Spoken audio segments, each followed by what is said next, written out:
Estamos de regreso, nos acompaña aquí en el estudio Nelson Manrique, historiador, sociólogo, profesor principal de la PUC. ¿Cómo está, señor Manrique? Bienvenido. Muchas gracias. Muchísimas gracias a usted por acompañarnos, por estar con nosotros en el Día Internacional de la Democracia. Por supuesto, supone esta fecha no solo la celebración o la conmemoración, sino una reflexión sobre dónde nos ubicamos ahora, y para entender el ahora pues hay que retroceder un poco y entender la evolución también de lo que significa la democracia en nuestro país. De acuerdo. Creo que el punto de partida es la creación de la República y los problemas que se plantean en ese momento. La independencia fue llevada adelante por el grupo criollo y sin convocar a la mayoría del país, que eran los indígenas. Había mucho miedo después del levantamiento de Tupac Amaru. Se temía que se produjera lo que en la época llamaban la guerra de castas. Matanza de los blancos, españoles por los indígenas. Y por eso se marginó a los indígenas. Napoleón invadió la península ibérica, puso en prisión al rey, desapareció el poder y los criollos sentían que heredaban ese poder, no para cambiarlo, para hacer una revolución social, sino para utilizar ese poder en su propio beneficio. Y en concreto esto significó la marginación de la población indígena por 150 años. Wow. No había una ley que dijera que no podían votar los indios. Lo que decía la ley era que no podían votar los analfabetos, en el Perú solo se alfabetizaban en castellano. Y por lo tanto todo quechua hablante, aymara hablante, por definición era analfabeto. Uno ve el censo del 60 y habían departamentos en que había 70, 80% de hablantes de lenguas originarias que estaban excluidos del voto. Recién con la Constitución del 79 pueden ejercer el derecho elemental de la democracia, que es votar. Por supuesto, claro, el acto fundamental, ¿no?, de cualquier democracia. Ahora, esto supone, por supuesto, la evolución de la democracia, una lucha por uno de los valores democráticos más importantes, la igualdad. Así es. Es una lucha permanente que no ha terminado. Podemos revisar brevemente cuánto hemos avanzado. Claro. Primero, en el siglo XIX solo tuvimos 2 periodos de gobierno civil. Manuel Pardo, que llegó a las elecciones en 1872 por elecciones y gobernó 4 años, es el único civil que llegó por elecciones. El segundo civil que llega al poder es Pierola, pero llega a través de un levantamiento militar. Claro. Todo lo demás fueron gobiernos militares, sin excepción. En el siglo XX es mucho más el tiempo que estamos bajo gobiernos militares y cívico-militares que bajo gobiernos civiles. Por eso este periodo histórico es excepcional. Nunca ha durado una democracia tanto en el país como en este periodo. Por supuesto. Y creo que es obligación de nosotros tratar de preservar ese orden democrático. Exacto, proteger nuestra democracia, ¿no?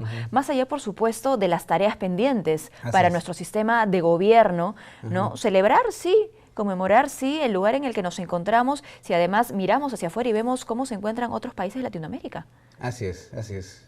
Ahora, hemos avanzado, digamos, en 1955, Odría da la ley que da voto a las mujeres, porque la mitad de la población, las mujeres, estaban excluidas del voto. Así es.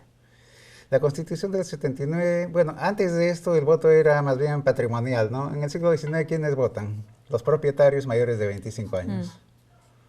Un muy pequeño, muy reducido grupo de los propietarios, ¿no? El que no tiene propiedades no tiene voto.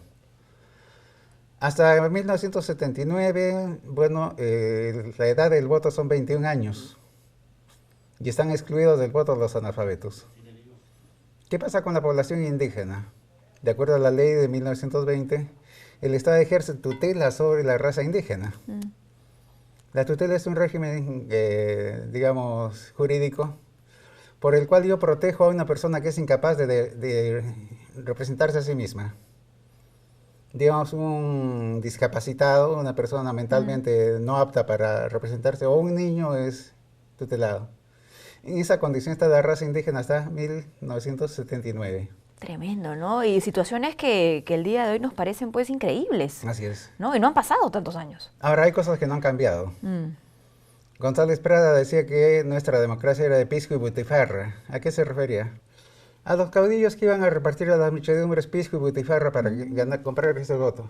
Ahora no se da pisco y butifarra, sino se dan tuppers. Pero sigue siendo la misma lógica de regalar, comprar votos a través de las dádivas. Ahora, de inmediato pensamos en esta figura que muchos también creen, suponen, permanece en el tiempo, ¿no? El caudillo, no la organización política, no el grupo, ¿no? Sino el líder que se supone tiene la respuesta a todos los males. Así es. Bueno, hemos tenido un periodo de partidos fuertes. Entre 1930 y 1968, el APRA es un gran partido. Uno puede discrepar todo lo que quiera con Aya La Torre, pero su gran obra es el APRA. Pero también Acción Popular, la Democracia Cristiana, los partidos que surgen a mediados de la década del 50 son partidos que funcionan, que tienen congresos, que tienen estructura partidaria, que tienen carrera política formando cuadros, que pueden responsabilizarse de los actos. Eso desaparece con la crisis de los 90. ¿Qué es Ricardo Belmont? Una persona, un individuo, pero llega a ganar 20 municipalidades en Lima. Buena parte de los alcaldes que lleva el poder terminan en prisión por robos y nadie se hace responsable porque no hay partida detrás. Y es lo que sucede ahora con el grueso de partidos que son etiquetas electorales. Preguntemos cuántas veces ha cambiado el fujimorismo de nombre. Desde Cambio 90, Nueva Mayoría, etcétera. Ya perdí la cuenta de cuántos son.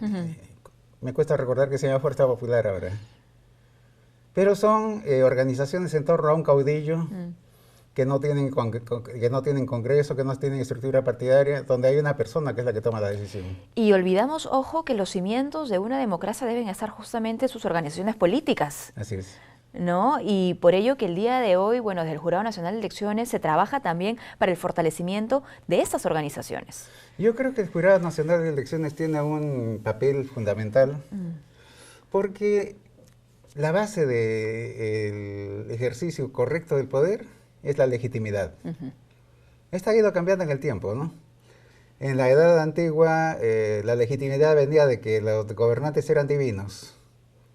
El Inca era hijo del sol, los césares eran dioses ellos mismos. En la Edad Media era la mediación de la iglesia, ¿no? Era la iglesia la que nombraba y quitaba. Bueno, la iglesia es como llegaba un príncipe y este caía. El principio fundamental de legitimidad moderno son las elecciones. Yo puedo, y me ha sucedido, es elegida una persona que detesto, cuya posición política me es absolutamente repugnante y repulsiva, pero tiene la legitimidad que obtuvo la mayoría de la votación y acato. Claro, y esa es nuestra democracia, pues, ¿no? Ese Claro. es el juego de las reglas democráticas, ¿no? Pero ¿cuál es la base de que eso funciona? Que creo que esas elecciones han sido razonablemente limpias. Claro. Creo que nunca va a haber una Y es el elección papel del Jurado totalmente Nacional de limpia, Elecciones, ¿no? siempre van a haber imperfecciones, etcétera. Pero que haya una elección razonablemente limpia es el principio por el cual yo voy a acatar, incluso estando radicalmente en discrepancia con aquel que es elegido. Lo reconozco como mi presidente porque se acata el principio de la mayoría de la votación. Y que esa votación sea reconocible depende de ustedes, del Jurado Nacional de Elecciones. Ahora, en este tiempo, ¿no?, de evolución histórica de la democracia, ¿cuáles cree que son las principales lecciones que quizá no hemos aprendido, pero deberíamos sí aprender y tener en cuenta desde el momento pues en que elegimos a un candidato? Creo que la primera y fundamental lección es que hay que cambiar radicalmente las leyes electorales. Tenemos partidos que no tienen inscripción. Estoy pensando en Verónica Mendoza, estoy pensando en Julio Guzmán. Su aprobación está entre 26 y 31% hace 6, 8 meses. Son los segundos en votar y no tienen inscripción electoral y por tanto no existen para el sistema jurídico. Nuevamente el respaldo, ¿no? ¿Quién está detrás del partido? Etiquetas electorales que no tienen a nadie, que no podrían hacer un mitin de 20 personas y que están con inscripción en el sistema electoral. Y que sabemos son vientres de alquiler que se venden al mejor postor para... Eso no hay una democracia sólida que se pueda mantener sobre esto. Y eso supone cambios radicales en las reglas de juego, en las leyes democráticas. Diría que es la primera cuestión, ¿no? La segunda cuestión es que la democracia solo funciona cuando hay vigilancia ciudadana. Y eso supone compromiso de los ciudadanos de participar en la política. Nos quejamos de que la política es acaparada por los pillos y los corruptos, pero si la gente honrada no se compromete, ese va a ser el resultado siempre. Y que, ojo, la participación política no está en medida de que seamos militantes de un partido político, sino en el día a día, ¿no? Exacto. Por eso habla de vigilancia ciudadana. Exacto. ¿No? Fiscalizar a aquellos a los que les hemos dado nuestro voto, aquellos... Y si no lo dimos y fue escogido también. Exactamente. Bueno, y siguiendo con el tema del ciudadano, ahora que usted lo menciona, ¿no? La vigilancia ciudadana, pienso en la concepción que tiene el ciudadano a pie sobre la democracia en la actualidad, que quizá difiere mucho a aquella democracia a la que aspiramos, ¿no? Porque la democracia la sentimos en el día a día y a través de la experiencia de un sistema.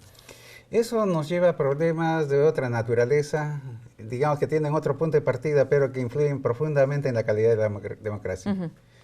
Y en eso juega un papel muy importante las formas de exclusión social, de discriminación que existen en el país.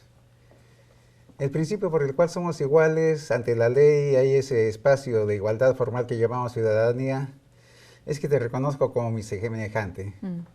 Somos diferentes en, qué sé yo, en temperamento, en ideas, formación, nivel socioeconómico, pero tenemos una común sustancia humana que permite establecer ese piso de igualdad que llamamos democracia. Eso es negado por el racismo. Para el racismo hay gente de primera, hay gente de segunda. Cuando Alan García decía que los nativos de Bagua no eran ciudadanos de primera, detrás de esto está el razonamiento de que no son humanos de primera. Hay ciudadanos de primera, ciudadanos de segunda. En la medida en que erradiquemos estas formas de discriminación, estas formas de destruir la unidad entre nosotros, avanzaremos en construcción de democracia. Leyes, todo esto es importante, pero también nuestra propia actitud, los cambios mentales que tenemos que suscitar en la población y nosotros mismos. Por supuesto, son muchas las tareas pendientes, no solo de autoridades, del ciudadano de a pie, ¿no? Como bien hemos mencionado, como ha mencionado nuestro invitado, para fortalecer nuestra democracia, para protegerla, ¿no? Para hacer uso de ella, porque sin duda pues hay que celebrar que vivimos en un sistema como este. Muchísimas gracias, don Nelson, por habernos acompañado. Muchas gracias a ti. Hemos conversado con Nelson Manrique, historiador, sociólogo y profesor principal en la Universidad Católica.